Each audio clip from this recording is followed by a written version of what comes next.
하나님과 인간의 협력 책 147페이지 하단 부분부터 살펴보겠습니다.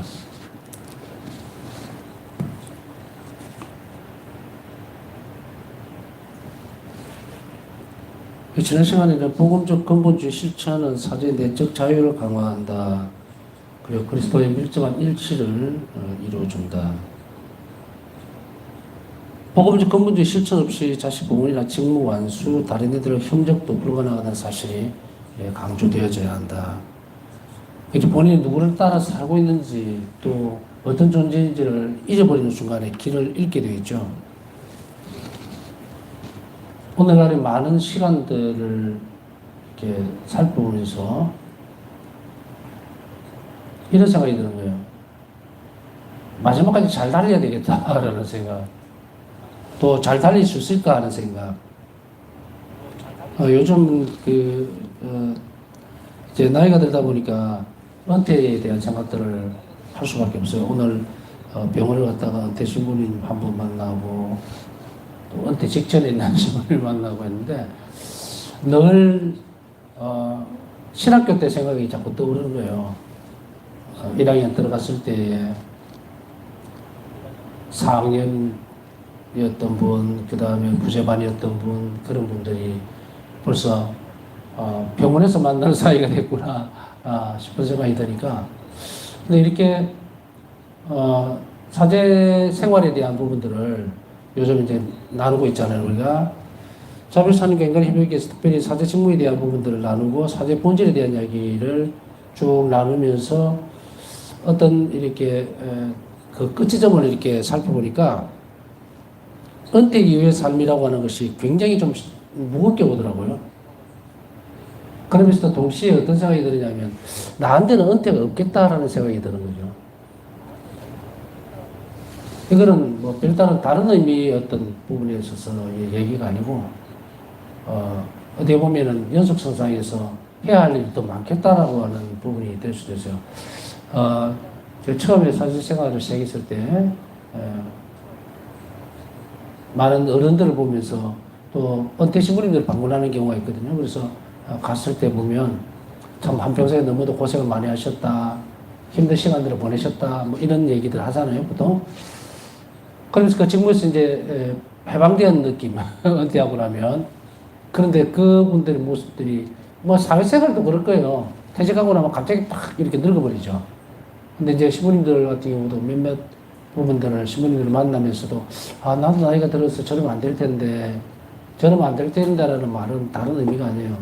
좀 더 열심히 쭉 신앙적인 생활들이 열매를 맺을 수 있도록 갔으면 좋겠다. 저뿐 아니고 모든 사제들이 그런 생각을 하고 있는데, 그런 중에서 본다면은 저는 굉장히 은총을 많이 받은 거죠. 자비신심을 딱 만나버리는 순간에 이거는 은퇴라는 개념 자체가 머리에서 없어져 버리고요. 점점 갈수록 더 많은 일들이 있겠구나. 또 더 많이 기도해야 되겠다는 생각이 있죠. 이제 책무가 더 커지겠다는 생각이 드는 거죠. 그러한 부분에 있어서는 연속선상이라고 하는 것이 복음적 근본주의라는 것을 우리가 잘 살아내면 사제들이 끝이 없죠. 잠시 이제 그 신자들과의 공동체 안에서의 어떤 책임만 좀 벗어난다는 것뿐이지, 죽을 때까지 계속 교회를 시켜둬야 되고 헌신해야 되는 부분들은 맞죠. 근데 이제 대상이 줄어드니까, 이 말씀 드리는 이유는 뭐냐면 은퇴 신부님들이 마지막까지 정말 달릴 길을 잘 달릴 수 있도록 기도해달라는 그런 얘기예요. 지치지 않고 이제 좀 쉬어야 되나? 신자들도 안 만나니까 그냥 주어진 의무적인 기도만 하고 그렇게 맥을 놓지 않도록. 제가 노인들에 대한 이야기들을 가끔씩 하잖아요. 너무도 중요한 자원이라고. 그럼에도 그런 측면에서 본다면 우리 은퇴한 신부님들이 얼마나 귀한 공헌들인지 모릅니다. 뭐 어디에서 다 얘기할 필요는 없겠죠. 그래서 오늘은 그냥 여러분들에게 기도를 좀 부탁하고 싶어서 그런 거예요. 사제들이 은퇴 후에도 정말 충실하게 교회를 위해서 더 큰 일을 해나갈 수 있도록 기도로서 받쳐주고 잊어버리지 말도록 그렇게 부탁하고 싶은 거예요.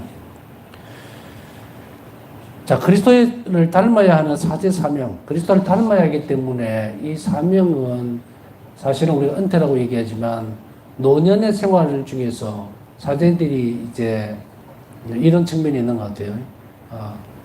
본당을 맡게 되면 힘이 없어요. 그리고 신자들을 다 케어할 수도 없고 또 미사 때 보면 그렇죠. 그래서 그런 공간들이나 모양들이 좀 많이 줄어들고 하기 때문에 은퇴를 하기는 하지만 사제로서의 사명이 그친 것은 아니에요. 그리스도를 어떤 자리에서든 충실히 살아내야 되는 것은 분명한 사실입니다. 그래서 그리스도를 닮아가는 사제 사명은 복음적 근본주의 실천에서뿐만 아니라 성사를 집행하고 복음을 나누고 지역 공동체를 이끄는 사제 직무에서도 수행되어야 합니다. 사제 직무의 특성은 그리스도와 존재론적 단일체에서 비롯되는데 이게 무슨 말이냐면 존재론적 단일체라는 말은 너무도 중요한 거예요. 그냥 우리가 추상적으로 사제 수품을 받게 되면 또 사제들은 그리스도와 성사 집행 우리가 그거에 대한 개념 자체도 사실은 좀 답답해요. 정확하게 인식을 해야 된다. 우리가 만약에 사제들이 활동 안에서 직무 안에서 그리스도를 발견하지 못한다면 그 신앙생활은 퇴보가 아니고 거의 스톱된 거예요. 우리가 사제들을 볼 때 그들을 신격화시키거나 신으로 보라는 게 아니에요. 그 활동을 통해서 드러나는 그 거룩한 그리스도의 존재적인 실제 그걸 보라는 이야기예요. 사제들이 독신 생활을 하고 그리고 자신의 직무 더 높은 사랑의 차원에서 자신을 삶을 투신을 했을 때에 그때 드러나는 것은 뭡니까? 그리스도를 존재시키기 위한 거예요. 여기가 어긋나버리면 어떻게 됩니까? 존재하시되 사람들에게 뭡니까? 더 큰 영향을 줄 수 있는 부분들, 은총 생활을 더 깊이 할 수 있는 것을 어떻게 보면 좀 약화시킬 수도 있죠. 그래서 사제의 그런 거 하면 바로 그리스도를 존재시키는 거예요. 자, 이런 측면에서 본다면 자비를 실천한다는 것은 그리스도의 일치 안에서 원천인 그분의 정신을 닮아서 그 일을 할 때 그때 비로소 자비로운 일이 된다. 자비로운 일이라는 것 자체는 활동이기 때문에 내가 뭔가를 한다고 생각하면 큰 오산이에요. 그래 여기서 분명한 사실은 그리스도의 정신으로 그리스도의 일치 안에서 그 일을 한다는 것은 이 자비의 원천이 하느님이시기 때문에 예수님이시기 때문에 나는 그것을 수로같이 그냥 열어주는 작업이에요. 우리 자신들을 성화시키고 완되게 이뤄야 되는 이유는 이 한 가지예요. 우리가 각자가 예수님께서 내려보내시는 은총, 자비 은총을 하나님께 주신 자비 은총을 내 잘못이나 내 부족함으로 인해서 막아버리는 일이 없도록 해야 된다는 이야기죠. 이걸 위해서 계속 닦아나가는 것이 완되게 이루는 거예요. 우리가 그전까지는 방향성의 문제가 굉장히 좀 있겠죠. 여러 가지. 수덕생활이라든지 아니면 덕행의 삶을 살아가는 삶이라든지 아니면 더 높은 차원의 어떤 영혼의 발전을 위해서 성장을 위해서 투신하는 삶이라든지 여러 가지가 있겠지만 그러나 이것을 몽땅 싸잡아서 완덕을 향한 길이라면 이 완덕에 향하는 그 길의 정확한 정의는 뭘까? 그것을 우리가 보면 그리스도를 닮는다, 그리스도와 하나가 된다, 일치가 된다 이거거든요. 그런데 그렇게 들여다보면 우리가 실천할 수 있는 것이 한정적이에요. 어떻게 더 이상 내 실생활 속으로 그것을 정확하게 들여다 놓을 것인가? 우리가 보험적 삶이라든지 덕행을 쌓아가는 그 작업들, 완덕을 쌓아가는 완덕이라는 건 결국은 많은 덕성들이 모여서 하나로 나오는 거예요. 그 길 끝에 예수 그리스도께서 계시는 것이고 그분과 하나가 되기 위해서 쌓아가는 것이거든요. 그런데 여기에서 자비신심에서는 예수님이 이걸 명확하게 하죠. 우리가 도덕적 덕성이든 아니면은 대신덕이든 모든 덕성이 그 길 끝에는 뭐가 있냐면 그리스도 일치의 문제에서 왜 일치해야 하는가의 문제예요. 그것을 일치하기 위해서는 무엇을 해야 된다? 일치라고 하는 그 안에는 완덕이 바로 예수님과 완전히 하나가 되는 거죠. 하나가 된다는 건 뭐예요? 두 갈래로 갈라진단 말이죠. 하나는 하나님께 완전히 의탁할 때. 또 완덕의 다른 특성은 뭐예요? 이웃에게 완전히 자비로울 때예요. 바울사 성녀는 완덕에 이르렀죠. 완덕에 이르렀다는 것은 그리스도 완전히 하나가 됐다는 것인데 그리스도 안에서 드러나는 이 완덕의 정점은 뭡니까? 아버지께 완전하게 소명했고 아버지의 선성, 다시 말하면 하나님의 자비를 완전하게 이 땅에서 구현해냈다. 드러냈다 이거예요. 밝혀냈다. 그럼 예수님은 어떤 존재입니까? 사람이시면서 아버지 뜻이 당신을 통해서 완전하게 세상에 드러날 수 있도록 아버지에게 순명하신 분이죠. 자, 통로는 다 드러났어요. 그러면 이제 더 이상 우리가 완덕을, 완전한 덕행에 이르러야 된다, 완덕에 이르러야 된다는 그런 많은 말들은 이제 정리가 딱 돼버리죠. 우리 영성신학에서 이 갈래를 정리를 안 해놓으니까 이 길이 이 길인가 저 길이 저 길인가 막 그러죠. 사실은 제가 저도 영국 갈 때 논문을 영성생활에 있어서 완덕의 단계에 대해서 썼었는데 사실은 그 부분들을 체계적으로 좀 만들어 보고 싶었어요. 도대체 이게 교회 역사 안에서 이 영성생활, 특히 완덕에 이르는 이런 것들은 어떻게 이루어져 있을까? 영성의 단계에 대해서. 그걸 쭉 정리하다 보니까 너무 없어요, 자료가. 자료가 없어요. 신학교 때, 우리 광주 신학교는 교황청 직속이에요. 그래서 또 이 서적들이 엄청나게 많습니다. 도서관에. 그걸 다 뒤진 거예요. 다 뒤졌는데, 그때 막 이 논문 준비하다가 웃어서, 너무 한심하기도 하고, 헛달하기도 하고. 왜냐하면 책이 몇 권 없어요. 외국어로 번역된 것도 없고, 한글로, 외국에서 자료도 없고, 논문들 다 뒤집어도 되게 지금 정확하게 기억은 안 납니다만은, 그 중에 자료가, 책이 참고 도서가 턱없이 부족하니까 어쨌든 짜내야 되잖아요, 뭔가. 그러다 보니까 이제, 대대적 성녀의 책들도 막 살펴봐야 되고, 그런데 거기에서 몇 가지는 어떤 식으로 되어 있냐면, 참 이거 창피스럽다라고 생각될 정도로 15권인가, 뭐 열 몇 권인가 참고 도서를 겨우 찾았는데, 그 중에 두세 권이 뭐다? 개신교권 거예요. 성령에 대해서 적어놓은 이런 부분들이었어요. 어쨌든 간에 이걸 좀 정리를 해보자 해서 한 것이 많이 도움이 되기는 됐는데, 그 길 끝에 보면, 영성의 역사에서 보면 완덕을 추구하고 있는 모든 것들이 그 지름길이 어디를 향하고 있을까? 제가 그 체계적으로 정리를 좀 해보려고 했다가, 이제, 졸업할 때에 연구한 논문으로 제출하고, 다시금 얼마 전에 이렇게 봤는데, 야, 이것이 이 자비신심하고 내가 자비신심을 먼저 그때 알았더라면 정말로 뭔가를 했을 텐데 싶은 생각도 들긴 하는데, 어쨌든 간에 그거는 뭐 100분의 1도 안 되는 아주 작은 계단이었어요. 이 말씀드린 이유는 뭐냐면, 이렇게 막 갈라져서 혼란스러운 부분들이 있어요. 이 길로 가도 그 길로 가고, 이 길로 가도 그러나 자비신심에서 뭡니까? 딱 정리를 이제 여러분들도 머릿속에 하셔야 돼요. 완덕은 그리스도의 완전한 일치다. 덕성을 쌓아간다는 것은 바로 그거예요. 뭐 도사 되려고 덕성 쌓습니까? 아니에요. 원천이 하나님께 가는 거예요. 이 덕성의 모든 원천은 예수 그리스도예요. 하나님이시라고. 원래 가지고 있던 그분을 삶을 따라가는 거예요. 그렇게 함으로 인해서 은총과 협력해서 이 일을 해나가는데, 그 갈래가 이제 아까 설명드렸던 그겁니다. 그리스도의 완전한 일치는 바로 하나님께 의탁하고 이웃에게 자비로울 것. 그런데 이 덕성은 뭐다?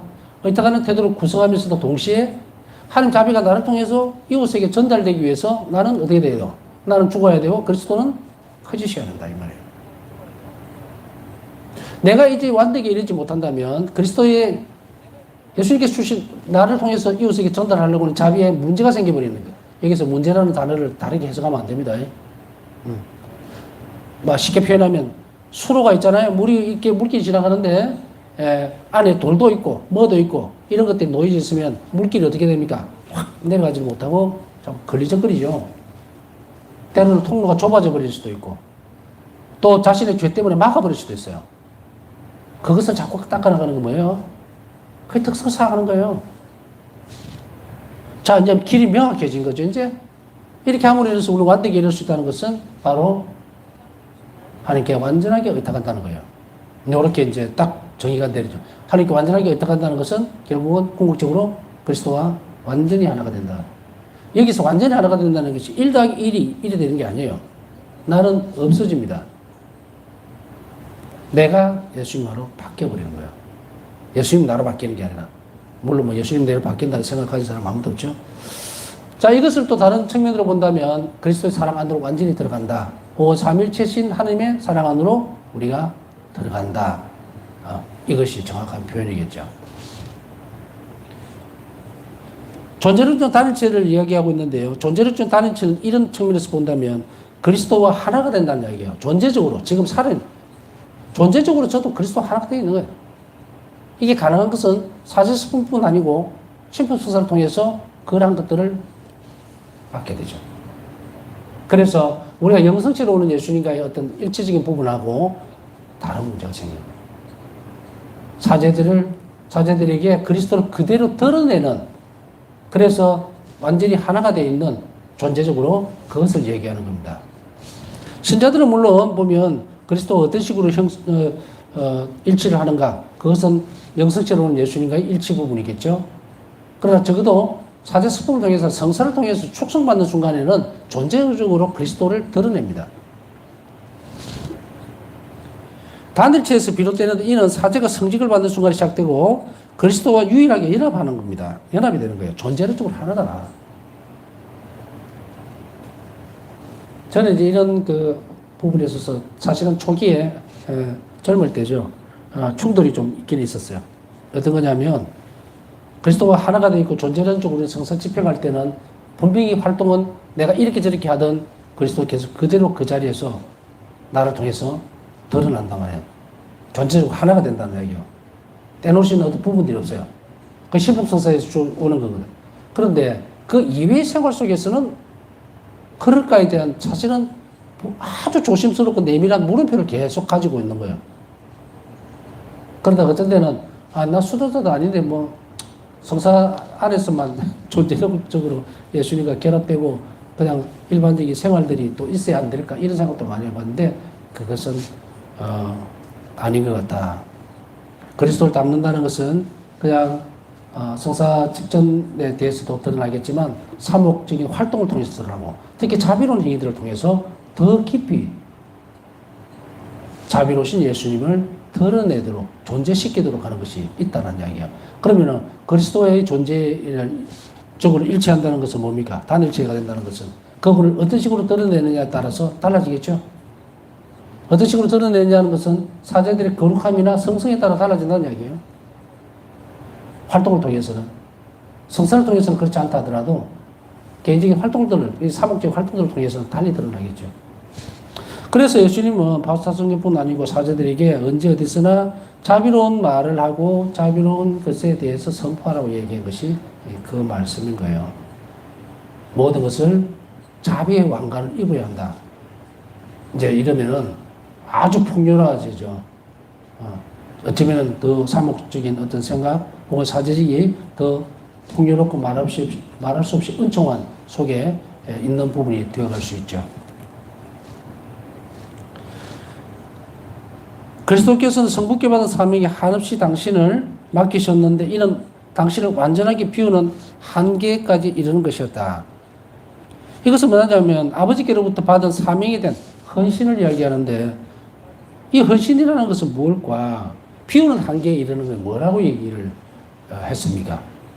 말 그대로 우리가 이야기하듯이 이런 주전자에 있는 물을 다 비워내물에서 비워졌다 그런 개념이 아니라고 했죠. 선택을 하셨다는 이야기예요. 우리도 이렇게 비울 수 있는 것은 어떤 식이냐면 뭐 명상이라든 뭐 얄궂이 그런 걸 해갖고 뭐 비우는 이게 아니에요. 선택의 문제다. 그래서 우리는 명상이라 말하니까 묵상을 해요.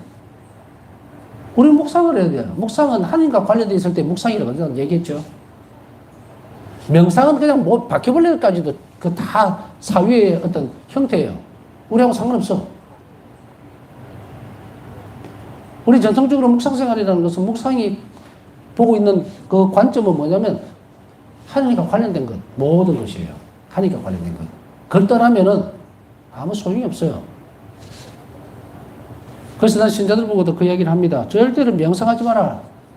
명상은 자꾸 뭐 자아를 찾니, 뭐 무로 돌아가니. 지금 우리 쭉 배우는 게 뭡니까? 원천은 하느님이에요. 하느님이 이끌어내지 못하면은 그냥 깡통같이 됩니다. 자기가 누군지 모르게 돼요. 그게 뭐냐? 악이라고, 그게. 존재적으로 나온 분을 기억하지 못하는데. 그럼 뭐예요? 이거 뭘까? 비움이라는. 지난번에도 얘기했죠? 당신이 지위를 버리시고까지, 포기하시고까지 이 비천한 땅에 오셨다. 이게 비운다는 거예요.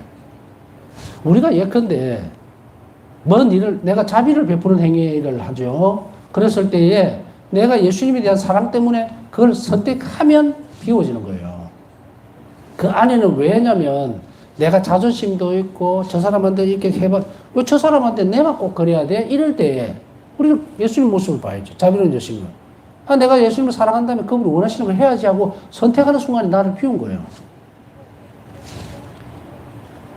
이걸 가지고 잘못해서 하는 게 아니라 뭐 이래 붙이고 저래 붙이고 뭘 떼내야 비워지고 인간은 그런 존재가 못 돼요. 뗄 수도 없고 비울 수도 없고 은총적인 거야. 은총에 협력해서 그걸 선택할 때 비워진 거라. 그래서 역설적으로 본다면 비운다는 것은 그리스도를 독차지한다는 이야기예요. 하느님을 차지하기 위해서 나를 비워야 돼요. 말 그대로 깡통같이 비워놓는 그 개념이 아니라는 걸 분명히 해야 합니다. 우리가 아버지께 순명하기 위해서 나를 내려놓을 때, 포기할 때, 그때 비우는 거예요. 예수님 무엇을 하셨어요? 십자가에서. 당신 자신을 순명으로서 봉헌했죠. 포기하신 거예요. 포기라는 말은 불가능하니까 이런 다른 의미의 포기가 아니에요. 거기서 선택했다고 해서 포기라는 말보다는 선택하셨다는 거예요. 누구를 위해서? 그거를 위해서. 하나님의 자비를 드러내기 위해서. 자, 이렇게 보면 우리가 풀어나가야 되거나 실천해야 될 덕목들이 점점점 뚜렷해지고 확실해집니다. 바울 사도는 하나님께로부터 받은 사명과 관련한 그리스도 헌신을 기술한다. 하나님께로부터 받은 사명을 실천하기 위해서 인간으로서 겪어내야 될 모든 것들을 어떻다? 버렸다? 어디로 버려? 비웠다. 이걸 선택함으로 해서 초월적인 것을 선택함으로 해서 인간적인 것이 소멸되어 버린다는 거예요. 그렇게 해서 죽음이 세상에서 물러나버린 거예요. 우리는 끊임없이 하나님을 선택해야 합니다. 하나님을 선택한다는 것을 다시 이제 분명하게 한다면 자신을 비운다는 이야기예요. 자신을 포기하고 자신의 것을 주장하지 않고 자신의 어떤 학력, 학벌, 재물 이걸 다 포기한다기보다는 안 보는 거예요. 그냥 이걸 선택해버리면 되니까. 그런데 우리는 그걸 복잡하게 설명하면서 하나님을 선택하기 위해서 이걸 버리고 또 계산을 해요. 또 돈 계산을 해. 이것도 계산을 하고 저것도 계산. 그럴 필요 뭐 있어. 이걸 선택하면 하나님은 전부인데 그걸 선택하기 위해서 뭘 그렇게 계산을 하고 있어. 다 버리면 되는데. 그러니까 예수님께서 부자청년을 부르실 때 혹은 많은 사람들을 부르실 때 뭐라고 말씀하셔요? 응? 모든 걸 다 버리고 자신의 십자가만 지고 따라오라잖아요. 나를 따라오느라. 거기서 버리라는 말이 그 말이에요. 비운다. 근데 이 버리라는 말을 그러면 내가 이것도 계산하고 이것도 버리고 그러니까 이렇게 계산하니까 어떤 문제가 생깁니까? 장례를 치르고 오게 해달라 어떻게 해달라 결의서를 부리러 가는데 다 그래 나오잖아. 이게 비우는 줄 알아. 포기 일을 하는 게. 그게 아니고 하나님을 선택하면 돼요. 그 나머지 다 떨어져 나가. 이 개념이나 말이 너무 이상하게 비틀어진 것이 많아요. 그래서 무슨 비움이니 뭐니 이렇게 샀는데 그 개념이 아니고 우리가 무슨 도로 닦습니까? 비우고 나서 그 다음에 선택하게. 은총으로 그걸 선택해버릴 때 그때 비워지는 거예요. 역설적으로 비워지면서 채워진다. 그분께서는 하나님 모습을 지니셨지만 하나님과 같음을 당연한 것으로 여기지 않으시고 오히려 당신 자신을 비우시어 종의 모습을 취하시고 사람들과 같이 되셨습니다. 빌립보서 2장 6절에서 7절. 당신 자신을 비우시어 종의 모습을 취하셨다 이 말이에요. 여기에서 존재는 쪽을 이로 옮겨가기 위해서 이것을 놓아버렸다 이 말이거든요. 선택을 저쪽으로 한 거예요. 인간의 모습으로. 인간으로 모습을 취하셨다. 그러니까 이게 비워져 버리죠. 두 개를 다 선택적 부분에 있어서 될 수가 없는 거예요. 하느님이 사람이 되셔야 돼요. 그건 이제 구세사적으로 구원관 안에서 지난번에도 몇 번씩 계속 설명을 드렸죠. 왜 사람이 되셔야만 했는가에 대한 그 부분을 아리송한 부분이 있으면 창조론으로 다시 가세요. 다시 배우시라고. 거기서 출발을 못하면 나중에 이 지금 쭉 따라오는 이 길이 엉망진창이 돼버려요. 아무도 못 알아들어요. 그래서 처음에 앞에 부분들을 할 때에 어쩌면 여러분들이 이게 너무 어려운데 내가 아직까지 왜 혼란스럽고 하면 아직까지 준비가 안 됐어요. 다시 돌아가세요. 돌아가서 인간관, 또 신관, 구세관 다 배우고 와요. 그래서 딱 정립이 돼야만 제가 말하는 내용 안에 창조주 하나님과 나와의 관계는 전혀 흐트러짐 없이 그대로 가면서 이것을 수용해야 돼요. 그렇지 않으면 주가 툭 튀어나와가지고는 아무것도 할 수 없어요. 그냥 귀동냥밖에 아무것도 못합니다. 다른 사람들보다는 조금 좀 많이 배우는 어쩌면 좀 고급진 부분들이 될 수는 있겠지만 자신의 삶을 바꾸기에는 역부족이에요. 원동력이 없다, 원동력이. 핵심이. 정확하게 내가, 하나님 인지하고, 그 다음에 뿌리를 내려버려야 되는데, 이것도 없이 그냥 중간에 붕 들어와버리면, 그냥 솔거리 외에는 아무것도 안 돼요. 이 자비 시스템을 이렇게 가르치는 이유는요, 솔거리 하라고 가르치는 게 아니에요.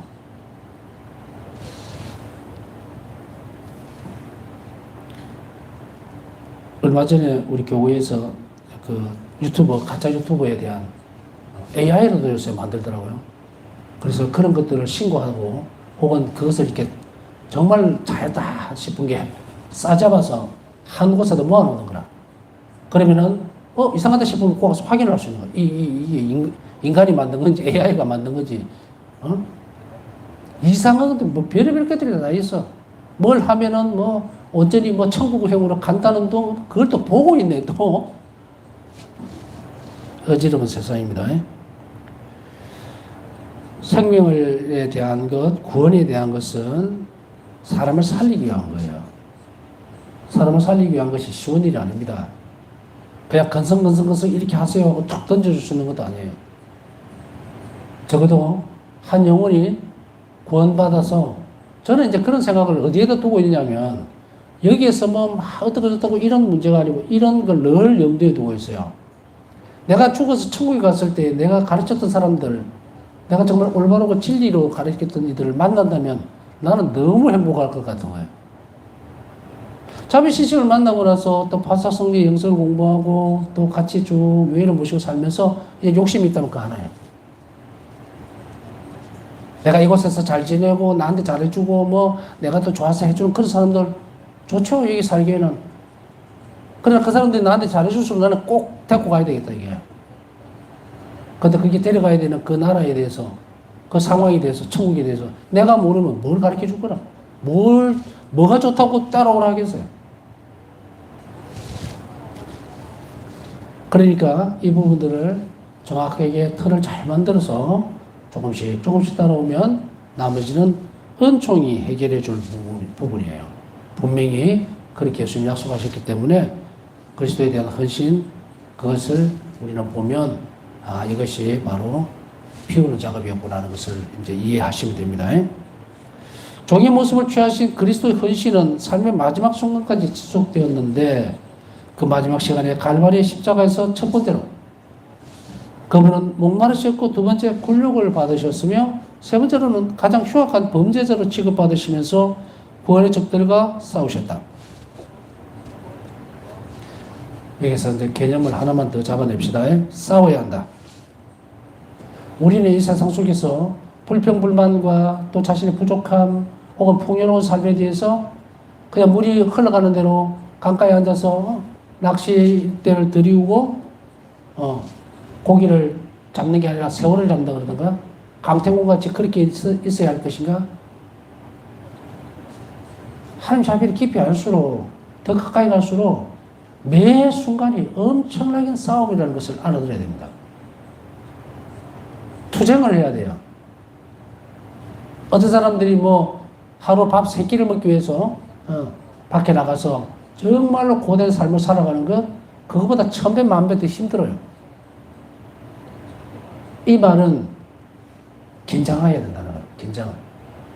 매 순간, 매 시간. 그러면은 이 부분들은 내가 만들어낼 수 있는 게 아니라 끌어올 수 있는가 없는가의 문제다. 하느님이 오늘 하루 이만한 시간을 허락해 줬을 때에 선택적인 것은 내가 해나가는 거예요. 전혀 못 알아들을 수도 있고 안 알아들을 수도 있어요. 그러나 분명한 사실은 의탁의 태도가 큰 사람일수록 이 시간이 엄청나게 투쟁적이라는 것을 알 수가 있어요. 여기에 투쟁적이라는 말은 뭐냐면 주먹다짐을 한다는 얘기가 아니고 자비를 실천할 수 있는 기회를 더 많이 찾아낸다는 거예요. 영혼이 바쁘게. 자, 여기서 우리 자신들 한번 돌아보세요. 내가 오늘 하루 참 바쁘게 살았는가? 여기 바쁘다는 말이 이제 무슨 말인지 알아들으시겠죠? 뭐 오늘 하루 종일 일하면서 뭘 상담도 많이 하고 뭐도 하고 이래서 참 나 바빠서 그런 개념 아니에요. 내가 입으로나 생각으로나 말로나 막 많은 일을 하고 있었지만 내 영혼 안에서는 끊임없이 자비를 실천할 기회를 계속 찾고 있었느냐 이 말이에요. 그러기 위해서는 굉장히 투쟁적이어야 돼요. 어떤 부분, 어떤 순간에 내가 부딪힐 때 어떤 것을 포기해야 함으로 인해서 상대방을 불편하지 않게 만들어주는 것도 있어야 될 것이고, 만일에 이런 어떤 부분들 그리고 거기에 대한 기쁨들을 찾아내지 못한 오늘 하루였다면 다시 살아야 돼요. 내일.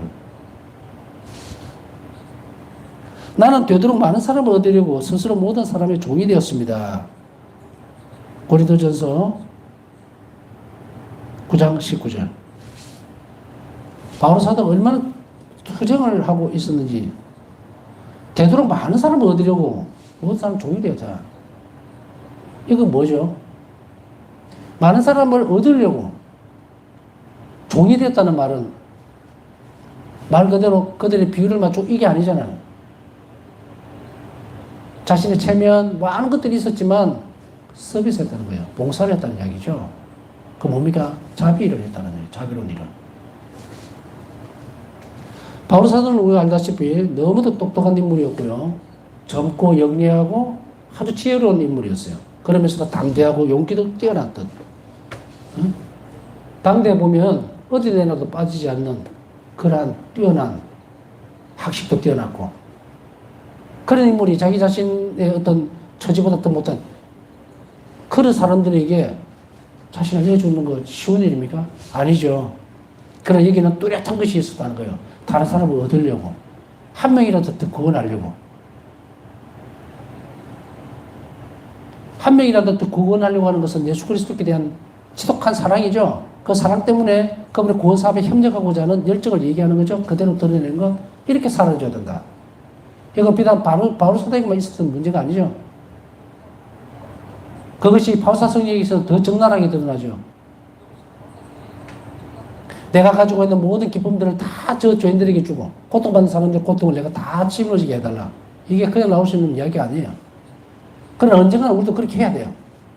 지금 용기가 없고 그릇이 없어 그렇지, 언젠가 예수님께서 우리 그 영혼에, 우리 자비 행위들이 그 깊어지고 의탁한 태도가 깊어질수록 그 영혼에게 이런 것을 부어줄 거거든요. 두렵습니까 이게? 그러나 그만큼 엄청난 은총과 기쁨 따라온다면, 또 평화가, 세상이 줄 수 없는 평화를 가질 수 있다면 우리 어떤 걸 선택하겠느냐? 두려워하고 뒤로 물러날 것인가? 아닐 거죠.